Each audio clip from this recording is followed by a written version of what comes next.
Oh, you got the honey, give me the What? bullet. Oh, here.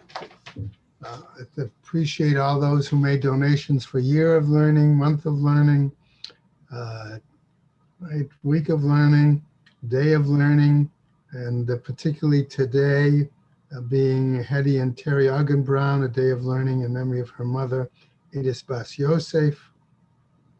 All of the others, okay, we acknowledge as well. Okay. May Hashem is having Aliyah, Krank Rafia, Velti, Yashir, Hashem, Matzliah, and Lechol B'nai Israel, good Gaben Shtiar. Amen. Amen. On Gimel Amud Beis, Halacha Daled is where we're starting, and we will move along as we can. Okay? All right, so the Mishnah says there as follows. Okay?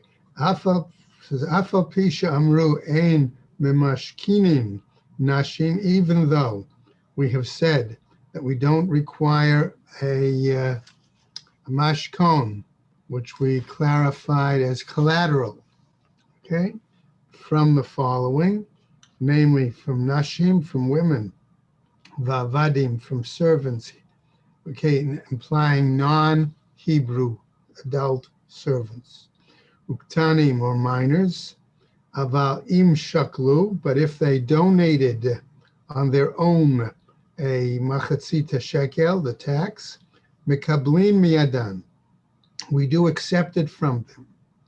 On the other hand, hanachri, from as regards a Gentile, vahakuti, and then we'll see a lot of discussion on this. The kuti, remember, were the Samaritans.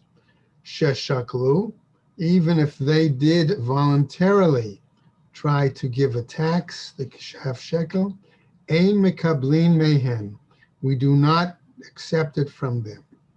Furthermore, ve'ein mekablin miyadam knei zavin, and we don't receive from them.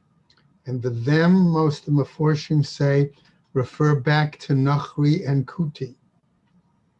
Knei zavin, any of pairs of birds from somebody who was a male zav, uknei zavot, or a pair of birds from a female zav, uknei yoldot, or a pair of birds from women that have recently given birth.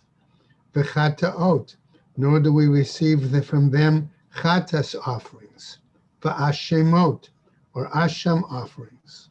Zeh haklal, this being the general rule, kol shenidar v'nidav mikablin miyadan. Anything that is, excuse me, let's say vowed and then followed up as from the vow, either a clear vow or a promised nadava, a voluntary offering, mekablin miyadan, we accept from them. Kol she'eino nidar, anything that is not vowed, v'nidav, or voluntarily offered, ein mekablin miyadan, we do not receive from their hands. V'chein, and this says the Mishnah, mufurash ayadei Ezra, and this was clear from Ezra, because of the fact that at the time Ezra, they went back to rebuild the temple, okay, and the Samaritans wanted to be included, okay. What happened? Shene'amar, Ezra told them, Lo lachem v'lanu livnot beit Eloheinu. It is not for you, but it is for us to build the house of Hashem. Okay, implying therefore that they were not commanded, nor was it appropriate for them to participate in this construction. Now, does it mean just the construction, or does it mean any part of the temple procedures? And so as we go on now to Dalet Amud Aleph, we see an extensive discussion on some of these items, okay? And so the Mishnah then continues with the following. Ve'elu shechayavin bekalbon. And these individuals, okay, and I'm going to fill in, who generally are required to pay the machatzit shekel tax, which we previously said were Levi'im, Yisraelim, freed Hebrew slaves, converts, things like that. Okay, and now we're telling us this premium was a surcharge. Okay? And the Gemara is going to point out to us under what basis was a surcharge, right? Levi'im, Yisraelim, Begerim, Bavadim, Meshuchrarim. All of those that I said. Aval lo Kohanim, but not Kohanim. V'nashim v'avadim ktanim. Nor women, nor non-Jewish, non-Hebrew, non-freed, servants, nor minors. Hashokel al yedei kohen. However, the text tells us, one who gives a donation, who pays the chatzi shekel, okay, by means of a kohen, al yedei ha'isha, or by means of a woman, okay, in other words, on behalf of a kohen, or behalf of a woman, al yedei eved, on behalf of the servant, al yedei katan, or on behalf of a minor, patur, they are exempt from the kalbon. V'im shakal al yado, okay, v'al yedei chavero, but if one is paying, okay, on his own behalf or on behalf of his neighbor, chayav bekalbon echad, then he is obligated to pay one amount of the surcharge. Rabbi Meir omer shtei kolbanot, but Rabbi Meir disagrees and says it's two surcharges. Continuing, hanotain sela, one who gives a sela coin, which is equal to basically 4 dinars or 2 shekels, v'notel shekel, and he therefore gets change in return of 1 shekel. How many kalbons must he pay? Chayav shnei kolbanot. He must pay 2 kolbanot, 2 surcharges. Okay? Going on, hashokel al yedei ani, one who pays the shekel, half shekel, on behalf of a poor person. Va'al yedei shcheno, or on behalf of a neighbor. Va'al yad ben iro, or somebody who is a member of his town. Patur, he is exempt from the kalbon.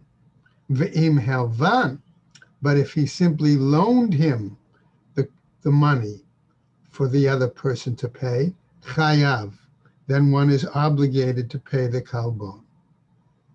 A new situation. He'achim hashutafin, you have 2 brothers, okay, who are partners in the estate of their father. The question being whether they paying the tax on behalf of their joint estate, or whether they divided the estate separately before paying the tax. Shechayavin bekalbon, okay, if they are obligated to pay the surcharge, paturin mima'aser behema, they're exempt from paying the tithe of an animal. Ukeshechayavin b'ma'aser behema, and when they are obligated in the tithing of an animal, paturin min hakalbon, they are exempt from the surcharge. So the Gemara now asks, v'kamahu kalbon, how much is this surcharge? Mea kesef, divrei Rabbi Meir. According to Rabbi Meir, it was mea kesef, basically a mea of silver. Okay. According to the Chachamim, chatzi mea, it was only half of a mea. If you're using Art Scroll, look at note 15 at this point. Okay. when you looking at it. Okay, going on. Gemara, Afal Pisha Amru, says the Gemara. Even though we said what? Before, okay? That certain people were not charged collateral, okay? Ha litboa ein tov'im, okay? Namely, if can one demand from them to pay? The answer is ein tov'im. We do not demand it from them.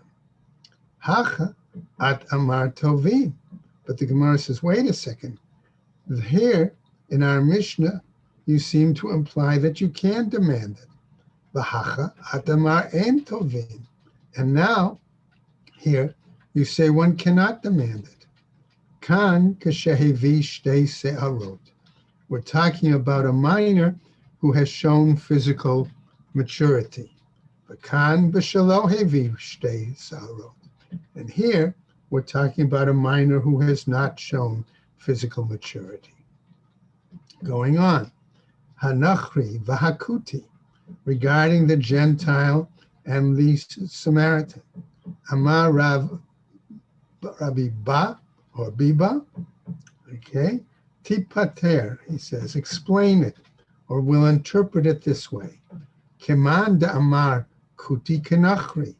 There's one view that says that the Samaritans were more like Gentiles. Palgim, and they argue over this.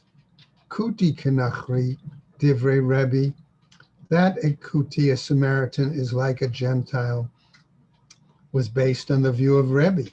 Rabbi Shimon ben Gamliel Omer, Kuti ki Yisrael l'chol davar. And Rabbi Shimon ben Gamliel disagreed and held that a Samaritan, because of observing certain mitzvot, was more like a Jew. Now, Amar Reb Lezer, or Rabbi Eliezer, as he would have been called in the Babylonian, Matnitin benachri.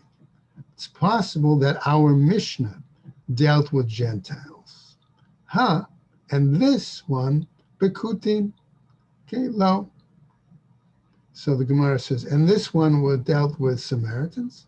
No, Vatane came. But nevertheless, that's how we teach it.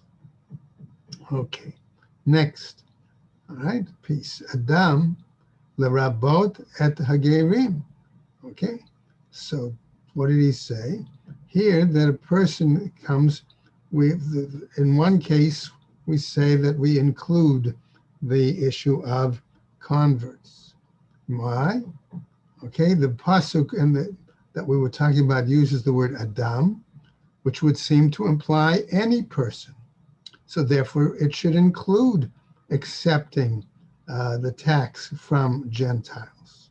Mikem, however, when it says from you, lahotzia tamumarim, that comes to exclude Jews that have not been appropriately observing mitzvot. Okay? Matniten, plige al Rabbi Elazar.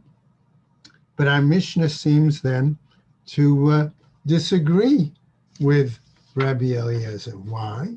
Because ein mekablin miyadan. Okay? It says that we do not receive it from them.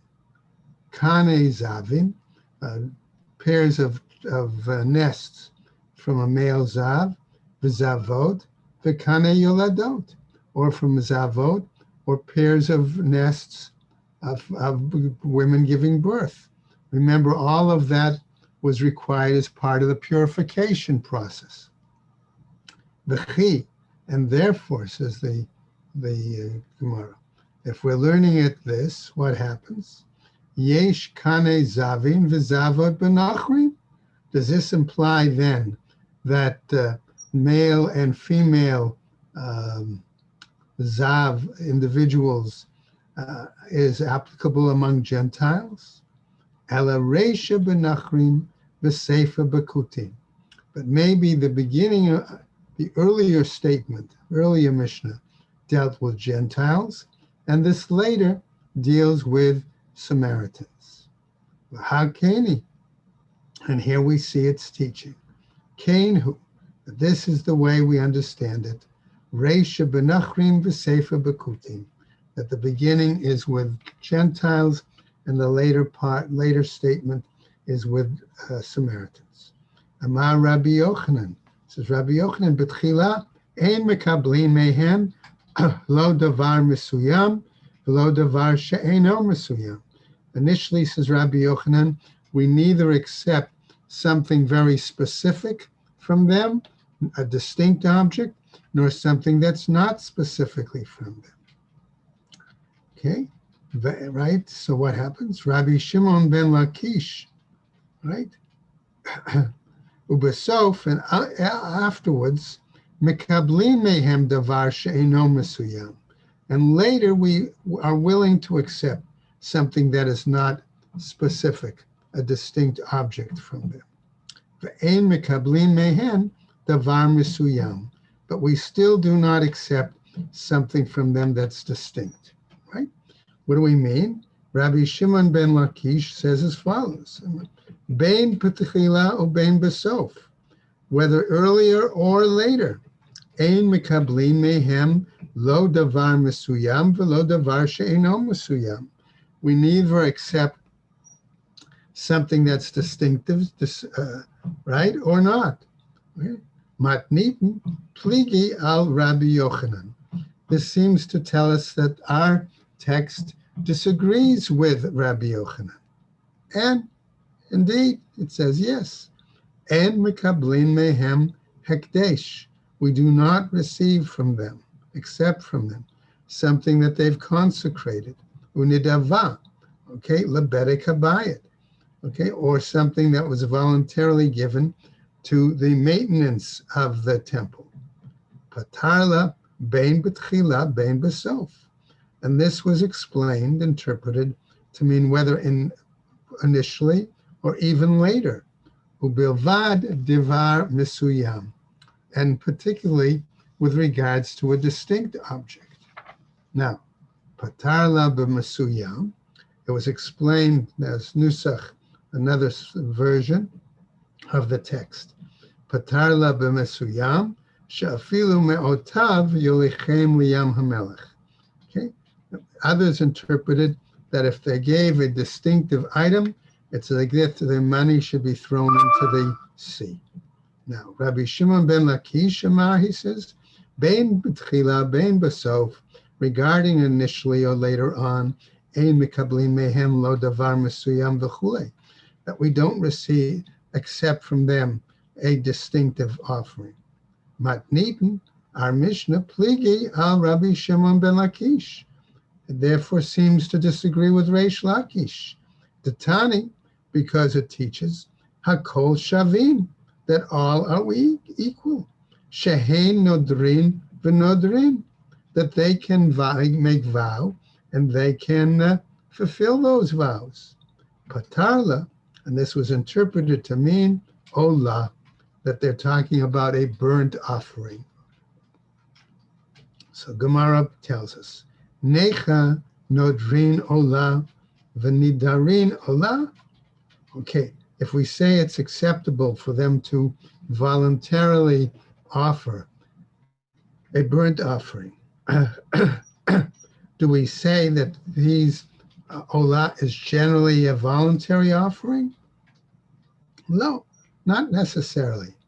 Ela kashe'amar, but it's a situation when we find as follows: she'amar Yisrael, harei alai olah, u'shama nachri v'amar ma she'amar ze alai. It's a situation where a Jew says, I make a voluntary offering of a burnt offering, olah, and the Gentile hears it and says, I'm going to bring the same thing, right? Ve'eno mevi imo nusachim. However, the Gemara tells us, but they do not bring the libations. Umotar nisachim, lo leklei sharet la'inon, and whatever was left over from the libations. Isn't that money, or those items used for the acquisition of materials, equipment for the Beis HaMikdash? Isn't that what we use it for? And therefore, Nimtza mevi davar mesuyam. Wouldn't that therefore be bringing an exact, distinct item? Hetiv Rabbi Yossi. Rabbi Yossi answers Rabbi Abun the following: Vahatnina. But aren't we taught elsewhere? Ne'erachin v'orchin lo lebedek habayadina. That to make a erech vow, or to vow for somebody else's value, okay, on their besides the value of their hem, we do not accept that for the temple maintenance. What happens? It says, okay, Hach ma da'at amar tman. So we ask the question. So here, so to speak, what are you trying to say by this there? Okay, namely the following: L'shamayim hu mitkavein, u'me'alehen hein ba'in lebedek habayit. We're talking really about if they make a vow or for something that's to go towards heaven, in other words, on the altar, okay, as opposed to something to go for the temple maintenance. Kain at amar, and this is what you're trying to say. Afhacha l'shamayim hu mitkavein, but rather, what happens if it's also something that's intended for the divine, for Hashem? On Hidalad, we'll continue quickly. Ume'alehen hein ba'in, and they bring it on their own. Okay, lebedek right? What happens? Lebedek habayit. Okay, to right that case, leklei sharit, or maybe they bring it on their own, either for temple maintenance or for the utensils. Ma'avad la Rabbi Shimon ben Gamliel. So how does he handle that? Patar la lo lachem v'lo lanu livnot bait lelokenu. He understood it based on the same pasuk, not for you, but for us to build Hashem, the temple. Rabbi Chizkiah Amar Rabbi Simon. Okay, so Rabbi Chizkiah says here in the name of Rabbi Shimon, okay, who asked the following shaila, the question, Me'ata. Now, ein mekablin mehem le'emet hamayim. Therefore, that seems to tell us that we cannot receive donations from Samaritans or Gentiles for the emet hamayim, for the irrigation canals, okay, ulechomot ha'ir, or for the walls of the city, umegidaloteha, or for the towers, al shem, based on the fact it says v'lachem ein chelik, that they should not have a part. Okay, and therefore the Gemara picks up and tells us now a new piece. Elu chayavin bekalbon. We said these are the ones obligated to pay the surcharge. And we have a whole section here of the Gemara. I'm going to quickly. Tanui, write the teaching, and it's not in all places. Art Scrolls note number 9, okay? Because Haggah, that this passage should be omitted. Quickly, Tane Elu Chayavin Bekalbon, Echad Rabbi Meir Omer Shnik, not Matnita de Rabbi Meir, okay? Claiming that perhaps this was from Rabbi Meir, the Amar Rabbi Meir, Afal Pisha Ein Shaklot Torah, Kibalnu Todah. Savar Rabbi Meir, B'misha Shalku, Shalem Shahu Patur Meha Kalbon. Okay? So what happens? Again, the Amar Matnita. So we come back to our Mishnah. Okay, question of who was the authorship there. What happens? Matnita the Rabbi Meir. It seems to imply that our Mishnah is according to Rabbi Meir. The Amar Rabbi Meir, Kashem Shashaklu Torah, Kach Kibalnu Torah. Right? The same way that a shekel is a biblical obligation. Okay, so he's arguing that the kalbon is also a biblical obligation. Okay, why? Rabbi Meir benotain sheklo shalem shehu chayav b'kalbon. Why? Because he says if he gives a whole a shekel, right, and he's also only supposed to give a half, and he's got to get money in return. Okay, what happens? Okay, there, the Amar Rabbi Meir, as Rabbi Meir says, Kimin matbeya shel eish. It was as if there was a coin made out of fire that was shown. Hotzia Kadosh Baruch Hu mitachat kisei kvodo ve'era Moshe. That he showed this coin out of fire to Moshe. V'amar lo, and said to him, Ze yitnu kaze yitnu. Like this you should give. Okay? So what happens? We see. Natan Sela litol shekel. If somebody gave a Sela, which we said was equal to 4 dinar or 2 shkalim, right? Chayav shnei kolbanot. That was Rabbi Meir. Now, Rabbi Eliezer says, the Rabbi Meir he. That was the view of Rabbi Meir.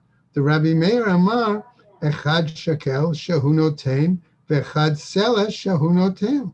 That he has charged 2 surcharges, one for giving a certain amount and one for having to receive change as well. The Tanya is taught, Elu chayavin bekalbon, chule, kalbon echad. According to one, the Rabbi Meir Omar Shnei Kolbanot. According to Rabbi Meir. Green, is the kalbon a fee that the money charges? Yes, a fee. It's a transaction fee, a surcharge. Okay? So that's what, now, it could be that part of that money went to the Beis HaMikdash. Part of that money was what the money changer kept as his operations fee. Yeah. Okay? Right? So what happens? We see now another example. Divrei hakol hi. No, maybe our text can be according to both Rabbi Meir and the rabbis. Okay? Amar Rabbi Meir, as Rabbi Meir says, Echad shakal shehu noten. One, if he gives a shekel that he gets, v'echad shekel shehu notel. And one if he takes one.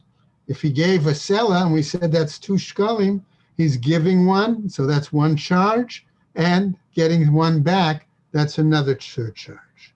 V'echad le'divrei Torah, and one is clearly according to the Torah, al da'atei de Rab, according to the view of Rav, okay, shlosh kolbanot inan. Rav could maybe even argue that there were 3 surcharges due there. Why? Ata Rav Yirmiyah, says Rav Yirmiyah, in the name of Rabbi Shmuel bar Rav Yitzchak, in the name of Rav. Shlosha kolbanot inan, there are 3 surcharges. Echad shekel shehu noten, one for the shekel that he's paying for the tax. Ve'echad shekel shehu notel, one for the one he gets back, the change.